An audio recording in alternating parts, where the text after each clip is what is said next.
Most common breakfast అందరి ఇంట్లో ఉండేది ఏంటి అంటే ఉప్మా, ఉప్మా, ఉప్మా. ఆ ఉప్మాకి చాలామంది ఉప్మా అంటే చాలు ఒక పరుగు తీస్తారు. చాలా దూరం ఎళ్ళిపోతారు. చాలామందికి ఎలర్జీ ఉప్మా అంటే అస్సలు తినరు.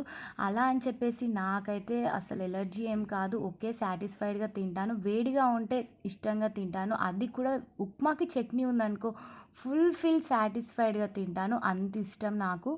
చట్నీ అయితే మస్ట్ అండ్ షుడ్ అది కూడా వేడిగా ఉంటే ఓకే. ఓకే. చట్నీ అయితే మస్ట్. ఇక్కడ నార్మల్‌గా పోపు ఎలా యేసుకుంటామో అలానే యేసుకున్నాను. కొంచెం టమాటోస్ ఎక్కువ యాడ్ చేసుకున్నామనుకో టేస్ట్ అనేది బావుంటుంది. టమాటోస్ ఎక్కువ యాడ్ చేసుకొని చూడండి. ఇష్టం లేని వాళ్ళు పక్కా మీకు గూడా నచ్చుతుంది. ఇక్కడైతే ఆనియన్స్, టమాటోస్ పోపేసిన తర్వాత నెక్స్ట్ బఠానీ ఉంటే బఠానీ యాడ్ చేసుకున్నాను. కొంచెం నాకు పప్పు దొరికే లోపైతే పోపు మాడిపోయింది. మీరైతే అలా మాడగొట్టుకోకండి నాలాగా.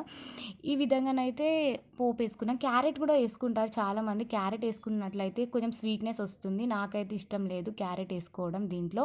ప్రెజెంట్ లేదు గూడా లేదు. సో, ఆలు అయితే మస్తు ఇష్టం. కానీ ఆలు గూడా లేదు. సో, యాడ్ చేసుకోలేదు. ఇక్కడైతే నేను 1:3 వాటర్ అయితే యాడ్ చేసుకున్నాను. ఇంకొంచెం లూజ్ కావాలంటే 1:4, 5 కూడా యాడ్ చేసుకుంటారు. ఇలా చట్నీ ఉంటేనే ఉప్మా తినేవాళ్ళు నాలాంటి వాళ్ళు ఎంతమంది ఉన్నారో కామెంట్ సెక్షన్‌లో కామెంట్ చేసేయండి. ఇంకెందుకు లేట్ చేస్తున్నారబ్బా! ఫర్ మోర్ ఇంట్రెస్టింగ్ వీడియోస్ వెంటనే ఛానెల్‌ని సబ్స్క్రైబ్ చేసుకోండి. Bye bye. Thank you for